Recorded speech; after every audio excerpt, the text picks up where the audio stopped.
जेन्हे पड़ई अज्ञान तरी गर्भे मिने देई देवे प्राण। ताले अभी कहते अज्ञान जपरी पाप गातरे पड़ जाए, पाप गर्तरे पड़ जाए, पाप रूपक गर्त ये जापारे अज्ञान जार ज्ञान उदय होनी सी हूँ अज्ञान।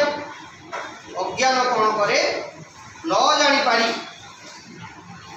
लोभरे मोहरे आकर्षण होई आकर्षित होई पाप गातरे पड़ जाए। कारण से रूपे रम्य दिशे रूप सुंदर देखा जाए, तुमको टाणे आकर्षण करे, तुम्हें ता आकर्षण रे चुंबक जमी लुहा को टाणे तुमको सेमती चुंबक माने तुम्हें लुहा को टाणुची। तुम्हें कौन कर पाठ पढ़ा छाड़ी बापा जो आसुले पेरेन्ट्स आग तुम दरकार मोबाइल पेरेन्ट्स ये आसिले 8-10 दिन 15 दिन बापा आसी ना मोबाइल गोटे देखिन बुझेगा। तेणु मोबाइल प्रति किए आस्पर्धा कि श्रद्धा बापा को से श्रद्धा नहीं कि माँ प्रति श्रद्धा नहीं।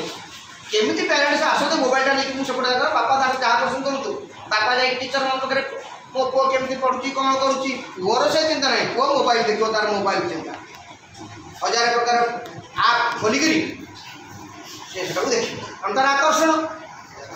तेणु कवि कौन कहते पाप गर्ते जेन्हे पड़ई अज्ञान तरी गर्भे मिने देई देवे प्राण। पाप गर्तरे अज्ञान लोक पड़ा भाया तरी माने डंगा डंगा गर्तरे डंगा गर्भरे मीन माने डेईकी प्राण देवे कहीं मशाल जलुची मशाल भारी सुंदरिया देखा जाऊँगी। तेणु रम्य रूप को देखिकी माछ माने मीन माने डेइबे डेईकी से निआरे भाजिबे डंगा भितर पड़े आराम अति सहजरे मीनजीवी माने से माछ मान संग्रह करेंगे चिलिका जल भितर।